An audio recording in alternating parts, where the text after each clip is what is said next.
দেখুন, বর্তমান সময়ে একটা ইউটিউব চ্যানেলকে মনিটাইজ করা কিন্তু সহজ ব্যাপার না।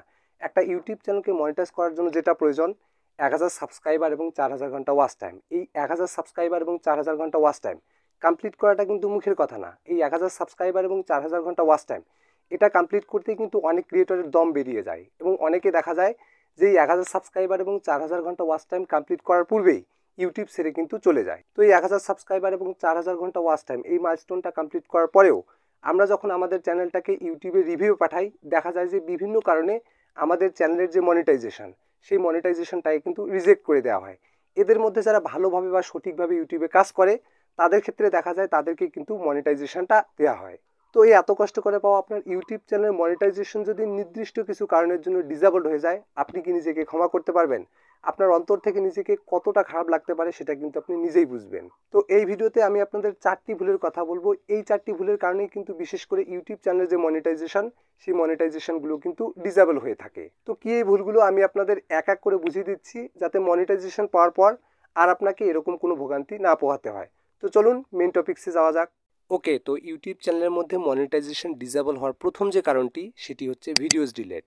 তো দেখুন, আপনার চ্যানেলে যখন মনিটাইজেশন ইনেবল হয়ে যাবে আর তারপরে যদি আপনি আপনার চ্যানেল থেকে কোনো একটি ভিডিওকে ডিলিট করে দেন, সেক্ষেত্রে কিন্তু আপনার চ্যানেলের যে মনিটাইজেশন সেই মনিটাইজেশনটা কিন্তু চলে যেতে পারে। তো বিষয়টাকে আমি আপনাদের একদম ক্লিয়ারলিভাবে বুঝিয়ে দিচ্ছি। তো দেখুন, আপনি যখন মনিটাইজেশনের জন্য অ্যাপ্লাই করেন তখন কিন্তু আপনার চ্যানেলের মধ্যে ১,০০০ সাবস্ক্রাইবার এবং ৪,০০০ ঘন্টা ওয়াচ টাইম প্রয়োজন হয় এবং আপনার মনিটাইজেশন ধরে রাখার জন্যও কিন্তু আপনার চ্যানেলের মধ্যে ১,০০০ সাবস্ক্রাইবার এবং ৪,০০০ ঘন্টা ওয়াচ টাইম কিন্তু থাকারই লাগবে। তো আপনি যেই ভিডিওটাকে ডিলিট করতেছেন সেই ভিডিওর কারণে যদি আপনার চ্যানেলের মধ্যে লাস্ট ১ বছরের মধ্যে যদি ৪,০০০ ঘন্টা ওয়াচ টাইমের কম পড়ে যায়, সেক্ষেত্রেও তো আপনার ইউটিউব চ্যানেলের মনিটাইজেশনটা ডিসেবল হবেই। তাই আপনাকে এই বিষয়টাকে কিন্তু অবশ্যই মাথায় রাখতে হবে। যখন আপনার ইউটিউব চ্যানেলের মধ্যে মনিটাইজেশন ইনেবল হয়ে যাবে আর আপনি যদি আপনার চ্যানেলের মধ্যে কোনো একটি ভিডিওকে ডিলিট করতে চান, সেক্ষেত্রে কিন্তু মনে রাখবেন ওই ভিডিওটা ডিলিট করার পরেও যেন আপনার চ্যানেলের মধ্যে লাস্ট ১ বছরের মধ্যে ৪,০০০ ঘন্টা ওয়াচ টাইম যেন কমপ্লিট থাকে। তবে যদি আপনি ওই ভিডিওটাকে ডিলিট করেন সেক্ষেত্রে কিন্তু আপনার চ্যানেলের মধ্যে কোনো রকমের কোনো প্রবলেম হবে না এবং আপনার মনিটাইজেশনও কিন্তু ডিসেবল হবে না। এবং দ্বিতীয়ত যে কারণে ইউটিউব চ্যানেলের মনিটাইজেশন ডিসেবল হয় সেটি হচ্ছে হাই সিটিআর এবং ইনভ্যালিড অ্যাক্টিভিটি। আর এই সমস্যাটার কারণে কিন্তু অনেক ইউটিউব চ্যানেলের মনিটাইজেশনগুলো ডিসেবল হয়ে যায়। তো এই হাই সিটিআর এবং ইনভ্যালিড অ্যাক্টিভিটি জিনিসটা কি সেটা আমি আপনাদের একদম ভালোভাবে বুঝিয়ে দিচ্ছি। তো দেখুন, আমাদের ইউটিউব চ্যানেলের মধ্যে যেমন ভিডিওতে ইমপ্রেশন পাঠানো হয়, ঠিক আমাদের ইউটিউব চ্যানেলের ভিডিওতে কিন্তু অ্যাডসেরও ইমপ্রেশন পাঠানো হয়। ধরুন আমাদের একটা ইউটিউব ভিডিওতে অ্যাডসের ইমপ্রেশন পাঠানো হয়েছে 10টা, সেখানে যদি ওই অ্যাডসের উপরে 12টা ক্লিক আসে, সেক্ষেত্রে কিন্তু আমাদের ওই ভিডিওতে যে ক্লিকগুলো আসবে সেগুলো কিন্তু ইনভ্যালিড অ্যাক্টিভিটির মধ্যে চলে যাবে। কারণটা আপনি বুঝতেই পারতেছেন, কারণ ভিডিওতে অ্যাডসের ইমপ্রেশন পাঠানো হয়েছে 10টা কিন্তু অ্যাডসের উপরে ক্লিক পড়েছে 12টা, সেক্ষেত্রে তো ইনভ্যালিড অ্যাক্টিভিটি হবেই। তাই আপনাকে কিন্তু সবসময় অ্যাডসেন্সের মধ্যে যে সিটিআরটা থাকে সেই সিটিআরটাকে কিন্তু চেক করতে হবে। সেখানে গিয়ে দেখতে হবে আপনার অ্যাডসেন্সের সিটিআর যেন 10%-এর উপরে কখনো না যায়। যদিও অ্যাডসেন্সের কোনো নির্দিষ্ট কোনো লিমিটেশন নেই যে 10% বা 15% বা 20% গেলে আপনার অ্যাডসেন্সটা ডিসেবল হয়ে যাবে, বাট এটা খুবই ভালো যে আপনি আপনার অ্যাডসেন্সের সিটিআর যদি 10%-এর মধ্যে রাখেন সেক্ষেত্রে কিন্তু আপনার ইউটিউব চ্যানেলটা কিন্তু সেফ থাকবে। তো এখন আপনার মনে একটা প্রশ্ন আসতে পারে যে ভাই আমরা অ্যাডসেন্সের মধ্যে সিটিআর নিয়ন্ত্রণ করব কিভাবে?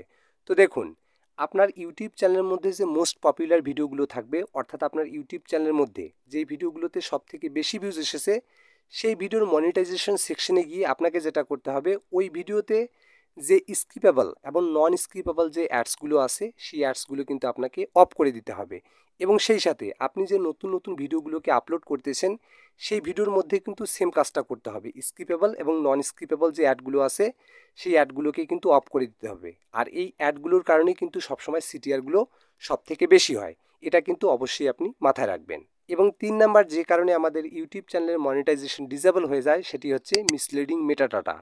আর এই সমস্যার কারণে কিন্তু অনেক বড় ইউটিউব চ্যানেলের মনিটাইজেশন ডিসেবল হয়ে যায়। তো দেখুন, এই মিসলিডিং মেটাডাটাটা হচ্ছে কি, আপনি আপনার ভিডিওর মধ্যে যা দেখাচ্ছেন আপনার ওই ভিডিওর সাথে যদি আপনার টাইটেলের এবং থাম্বনেইলের যদি কোনো মিল না থাকে সেক্ষেত্রে কিন্তু আপনার ভিডিওটা মিসলিডিং মেটাডাটার আন্ডারে পড়ে যাবে। তাই আপনাকে সবসময় মাথায় রাখতে হবে আপনি যেই টপিকের উপর ভিডিওটা বানিয়েছেন ওই টপিকের সাথে যেন আপনার ভিডিওটার মিল থাকে এবং ওই ভিডিওতে আপনি যা দেখাচ্ছেন ওই ভিডিওর সাথে যেন আপনার থাম্বনেইলেরও মিল থাকে। সেক্ষেত্রে কিন্তু আপনার ভিডিওটা মিসলিডিং মেটাডাটার আন্ডারে পড়বে না। এটা কিন্তু অবশ্যই মাথায় রাখবেন। এবং 4 নাম্বার যে কারণে ইউটিউব চ্যানেলের মনিটাইজেশন ডিসেবল হয়ে যায় সেটা হচ্ছে একই নামে এবং একই ডিভাইস দিয়ে দুইটি অ্যাডসেন্স অ্যাকাউন্ট তৈরি করা। আর এই বিষয়টা কিন্তু অনেক সেন্সিটিভ একটা বিষয়, কারণ এই সমস্যার কারণে কিন্তু অনেক বড় বড় ইউটিউব চ্যানেলেরও মনিটাইজেশন ডিসেবল হয়ে যায়। তো দেখুন, এই বিষয়টাকে কিন্তু আপনাকে অবশ্যই মাথায় রাখতে হবে। আপনি যেই নামে অ্যাডসেন্স অ্যাকাউন্ট একবার ক্রিয়েট করেছেন, ওই নামে বা ওই আইডি দিয়ে কিন্তু আপনি সেকেন্ড টাইম কোনো অ্যাডসেন্স অ্যাকাউন্ট তৈরি করতে পারবেন না। এবং আপনি যেই ডিভাইস দিয়ে ওই আগের অ্যাডসেন্স অ্যাকাউন্টটা তৈরি করেছেন, ওই সেম ডিভাইস দিয়ে কিন্তু আরও কোনো সেম অ্যাডসেন্স অ্যাকাউন্ট আপনি তৈরি করতে পারবেন না। অর্থাৎ ওই ডিভাইস দিয়ে আপনি আরও কোনো অ্যাডসেন্স অ্যাকাউন্ট তৈরি করতে পারবেন না। সেক্ষেত্রে কিন্তু যখন আপনি ওই অ্যাডসেন্স অ্যাকাউন্টটা অন্য কোনো ইউটিউব চ্যানেলের সাথে লিঙ্ক করবেন, সেক্ষেত্রে কিন্তু আপনার ইউটিউব চ্যানেলের যে অ্যাডসেন্সটা আছে সেই অ্যাডসেন্সটা কিন্তু ডিসেবল হয়ে যেতে পারে। এবং আপনার অ্যাডসেন্স ডিসেবলের কারণে কিন্তু আপনার ইউটিউব চ্যানেলের যে মনিটাইজেশন, সেই মনিটাইজেশনটা পর্যন্তও কিন্তু ডিসেবল হয়ে যেতে পারে। কিন্তু এটা থেকে একটা বাঁচারও উপায় আছে। যদি আপনি আপনার আগে কোনো কম্পিউটার দিয়ে কোনো অ্যাডসেন্স অ্যাকাউন্ট তৈরি করে থাকেন, বা আপনি আপনার আগের কোনো মোবাইল ফোন দিয়ে কোনো অ্যাডসেন্স অ্যাকাউন্ট তৈরি করে থাকেন, সেক্ষেত্রে আপনি নতুন অ্যাডসেন্স অ্যাকাউন্ট তৈরি করার ক্ষেত্রে যেটা করবেন, আপনার যদি কম্পিউটার থাকে সেক্ষেত্রে আপনি কম্পিউটারে উইন্ডোজ দিয়ে নেবেন নতুনভাবে। এবং আপনার যদি মোবাইল ফোন থাকে তাহলে আপনি মোবাইল ফোনটাকে ফ্যাক্টরি সেটআপ দিয়ে নতুনভাবে অ্যাডসেন্স অ্যাকাউন্ট তৈরি করবেন। এই বিষয়গুলোকে কিন্তু অবশ্যই মাথায় রাখতে হবে। এবং আরও অনেক কারণ রয়েছে এই অ্যাডসেন্স বা ইউটিউবের মনিটাইজেশন ডিসেবল হওয়ার। তো এই বিষয়গুলো নিয়ে আমরা পরবর্তীতে আলোচনা করব।